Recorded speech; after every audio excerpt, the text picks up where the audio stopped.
Welcome to the channel. I'm Tony the Technician, and today we're going to be going out to a customer's house and doing a brake and rotor job on a 2018 Audi Q7 Prestige. And I'll try to include any tools that you may need, the sizes, torque specs, all of that good information. So if you guys have any questions, comments, concerns, please feel free to drop a comment down below. I'll do my best to answer it for you guys. It's really nice because he's got a little shop out there and he's already got a lift, so that's going to make the job much easier. So I won't be going over the jack points for lifting the vehicle, and it is just a front brake and rotor job, and we'll be doing the rear another time, so I'll have a video on that. And then he also has a Porsche 911S that we will be doing the front brakes, rotors, sway bar end links, and the strut assemblies. We'll be replacing all of that, so I'll have videos on most likely all of that in the future as well. So if you guys enjoyed today's video, please make sure to smash that thumbs up, and if you guys haven't subscribed, make sure to subscribe. Let's go ahead and get into this. So here I've already broken the lug studs loose, or the wheel studs loose, and then I raised the vehicle up, and I'm using a 17mm to remove the wheel studs. And if it's stuck, just hit the top and bottom of the wheel until it comes off. Then I'm going back behind, removing the brake line to give it a little bit of slack for when I remove the caliper and carrier. There I'm removing the cap for the bleeder to get the wheel or the brake pad sensor wire slack out of it. Now I'm going around the backside. These are two 21mm bolts that you're going to remove in order to remove the entire caliper and carrier.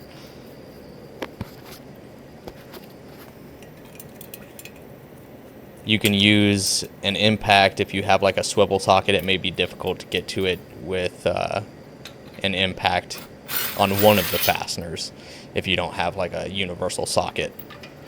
Then you can go ahead and slide the caliper off once you get the two bolts out, and then make sure to hang it to where there's no pressure on the brake line. Then I'm coming around back and I am removing the brake pad wear sensor from the bracket, which you just kind of pop it off and rotate it and pull down. And then once you have that done, you can go around kind of to the other side and disconnect it. Then the vehicle side of the sensor you can just leave and then pull the other end of the connector that connects to the brake pad out. You can either remove it from the brake pad right away, or you can just leave it for now. Here I'm using my hammer screwdriver to remove the rotor set screw, and they were a little stubborn, so I had to use a wooden block and hammer to break them loose. Yours may just come off. There you can see it broke loose. Go ahead and remove the rotor.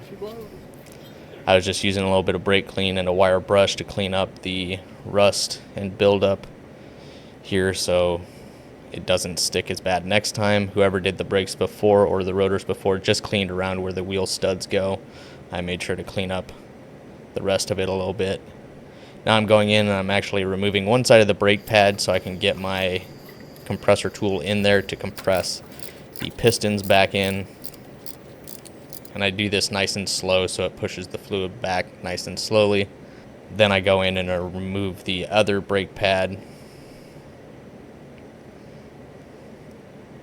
And they were pretty worn. Just be careful with the wear sensor cable. I'm just running it through the caliper. Here you can see how worn the pads are, as well as the wear sensor. It's down to the wires. So I do suggest always replacing the wear sensor. Here I'm just removing some of the spring clips that hold the brake pads in place. And then I'm going through with some brake clean and a wire brush and cleaning all the debris and everything out of there best as possible before reinstalling the new clips. And there's going to be a total of four of these, and then two of the big spring clips in the back, which I'll show you here in just 1 second. This one was missing a spring clip on both sides of the vehicle, one on each side. So getting the spring clips out is pretty dang easy. Getting them back in can be a pain, and it really just depends on how you have the caliper hanging or the position of it. It can be a pain. So I showed one there, but I just run through and do all the other three. And now I'm doing the larger ones, which you can just pop out with a screwdriver, getting them back in. The other side went right in, no problems. This side was kind of a pain, so it was hard to get my hand in there to push with enough pressure, so I used a punch and hammer to get them in. The longest part of the process was really installing all the new spring clips, which probably took about 15 minutes after cleaning everything. But there they all are installed. Just make sure you install them the same direction.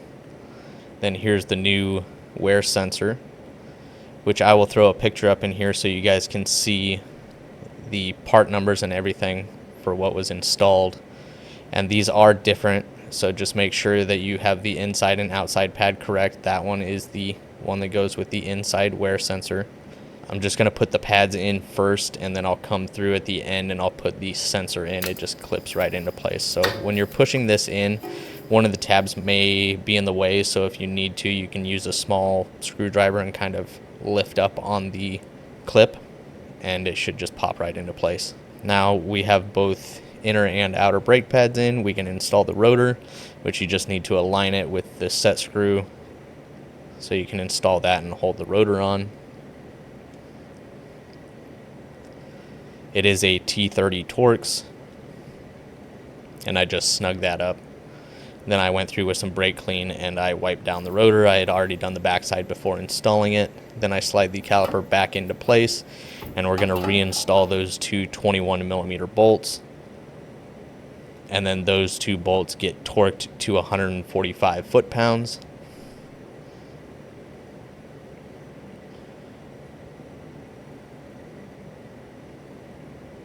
Here you can see the brake wear sensor location. Just push it right into place and then run the wire through these grooves, over around the back side, back up through this one, and then through the bleeder cap, and then push that back down.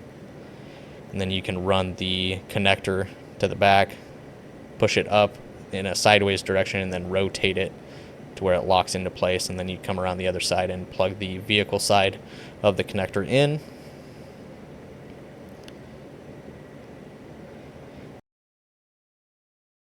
And now it is all complete. We can put the wheel back on, and then we reinstall 17mm lug studs at 120 foot-pounds.